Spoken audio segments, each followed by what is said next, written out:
We're going to get all legal on counting the cost right now. Actually, two court cases that have been rattling around the legal system for almost a decade now.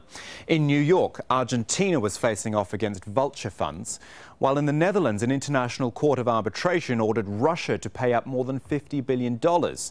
It would go to shareholders of the now defunct oil giant Yukos, Russia's biggest oil company, which was seized from former tycoon Mikhail Khodorkovsky in a Kremlin crackdown. Rory Challens has more from Moscow. The shareholders wanted $114 billion. The court awarded them under half that. Still a vast sum of money, though. And the director of GML, the holding company for Yukos' shareholders, says extracting this from Russia could get acrimonious. Russia played a full part in the arbitration, and we would expect them to, having exhausted the legal remedies that they have, if and when they fail, then to pay their liability as ordered by the tribunal and confirmed by the court. The story of how things got here involves the man who was formerly Russia's most high-profile prisoner.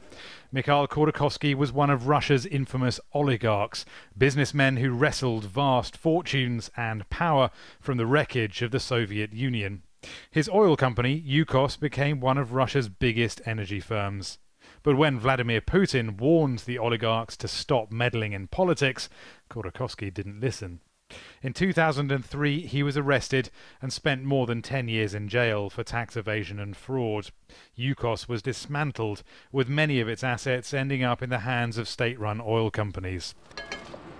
It's that destruction that the court ruled against, saying essentially that Russia expropriated the shareholders' investments. To many observers in the West, the Yukos trail leads to just one place: the Kremlin and the strong-arm tactics of the quasi-dictator inside. But Russians, well, they see something slightly different. A group of robber barons who came up against a stronger force and perhaps got what they deserved. There are no good guys here. It is interesting that in the Western media, Khodorkovsky was portrayed pretty negatively until 2003, when he had this quarrel with Putin. In 2003, miraculously, he became an almost spotless businessman, persecuted by the Kremlin and challenging Putin alone in a very sort of cavalier fashion. And certainly this is not the story that the majority of Russians buy. Mikhail Khodorkovsky actually has had nothing to do with the case. He gave up all his shares nearly a decade ago as the legal noose tightened around him. But he's expressed satisfaction with the court's decision. Russia's government feels differently. It said it will appeal. The Yukos saga certainly isn't over yet. And now Argentina, which has defaulted on its debt for the second time in 13 years.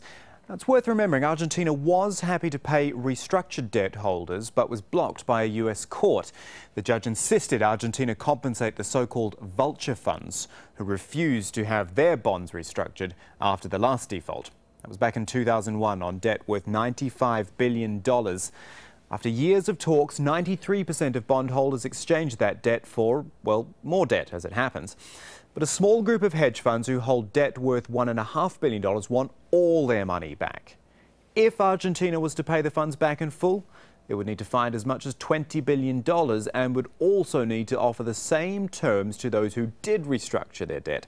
And here's the final catch: Argentina's only got $29 billion in the bank. Those are the levels of its currency reserves at the moment. But this goes beyond debt and creditors. For a country that's already in recession, the default could cut another 1% off growth. Throw in inflation, which is expected to hit around 40%, unemployment, which is at 7.1%. It is not the rosiest of pictures, is it? Daniel Schweimler has more from Buenos Aires. The dispute, the court cases, the waiting, all stem from 2001, when Argentina defaulted on debts of more than $100 billion. Many lost everything, while the country lived through years of economic and social turmoil. Subsequent governments reached agreement with most of their creditors to pay them some of what they were owed, those creditors believing that something was better than nothing. A few held out for the full amount. Engineer Horacio Vázquez is one of them. If my country takes 13, 14 years to give me what's mine, with everything that I've lost, I didn't send my kids to the college they wanted. I couldn't give my parents the health care they deserve. Who's to blame, me or the country? Argentine government supporters have dubbed Mr. Vasquez a little vulture. The big vultures, they say, are the US hedge funds which bought up debt, then fought in the US courts for full payment. This year they won when those courts ruled in favour of all the so-called holdouts. We had to make our claim in the United States, but we were lucky we could go to the US, because here we couldn't do anything. The Argentine President Cristina Fernández de Kirchner says her government is honouring its debts to those it's done deals with, but that it can't afford to pay those holding out for the full amount. The judge warned Argentina not to risk default, saying real people, not vultures, would be hurt. So, Yukos and Argentina. Let's talk about both these legal cases with Kawa Qureshi QC. He's an international arbitration expert, the head of the McNair Chambers, joining us from our London studios. I want to start with Yukos, Kawa. This is going back a long time. It is a long time ago that Yukos went under. How long, how long more before people start to see their money? Because Russia wants to appeal, I believe.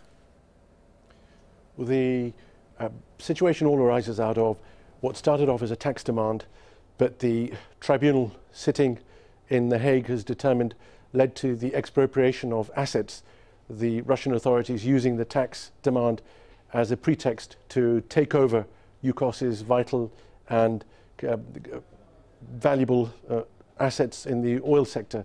How long will it take? The Russian authorities have a very limited period of time to appeal to the Dutch courts, and the appeal is on a very narrow basis. They will have to satisfy the Dutch court that the arbitrators got it very badly wrong as a matter of law, or there was some serious procedural impropriety.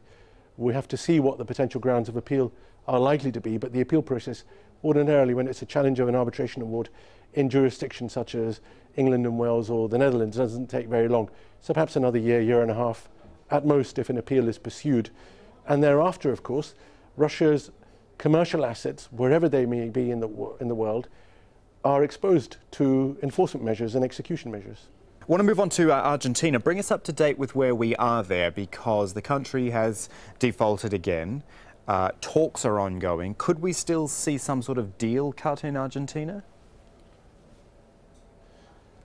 What we have in the Argentinian situation is a deadline imposed by the US court for Argentina to be able to negotiate with the group that holds 7% of the bonds that were acquired on the secondary market for less than the face value, the group that wants the full face value of the bonds, in comparison with the 93% that agreed a lower amount by way of settlement from Argentina.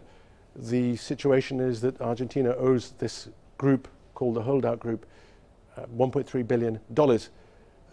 The crisis is not of the magnitude that took place in 2001, and it's quite possible that this is an aspect of negotiation tactic on the part of Argentina, put in a position where the American courts have imposed a strict deadline. There's not much room for maneuver for Argentina in terms of negotiation. There was a mediation that broke down, but one would expect there to be further negotiation, and in this kind of situation, a settlement eventually to be produced. And we've got, Kawal, what you call, or whatever you want to call them, the holdout funds, some people say, or the vulture funds, who this judge has said needs to be paid in full. Now, there's been some criticism that he's not fully understood the implications of this. Can you give us a basic sort of understanding of that? Because it seems this handful of other creditors could actually end up disrupting a whole lot of other things. You know, it is bigger than just these holdout funds, even though those are the ones which grab all the headlines. Well, you've got two competing interests here. You've got strict contract law, and strict contract law stipulates that if you enter into a contract to do X, well, you're obliged to do X. And if you don't do X, the party that you owe that obligation to could either seek to enforce that obligation or agree a compromise. The holdouts, the 7%, bought the rights to make a full claim on what I described as the secondary market. So at a contractual level, they're fully entitled to seek the face value of the bonds by way of payment. That's the first interest contract. The second interest is the greater public interest, or the interest of a state such as Argentina, which is borrowing significant amounts, as are many developing states, and the potential for the position of the holdouts to disrupt the settlement with the 93%, as well as to undermine the economic stability of Argentina. The judge in this situation, as he has to, can only look at the contract. And if the contract requires Argentina to pay the face value, arguments about the holdouts, their nature, the so-called vulture fund nature, they go around buying assets on the cheap and then enforcing them using as many methods and as aggressively as possible in courts all over the world. Those are arguments that might well have some significance in the international arena, and it may be that a body such as the World Bank or the IMF has to regulate this. There may be a need for a treaty to deal with debts of states and how those debts can be bought and sold and how they can be enforced. But that's not certainly being discussed at the moment. Thank you. Kawal Qureshi, QC, joining us from London this week. Finally.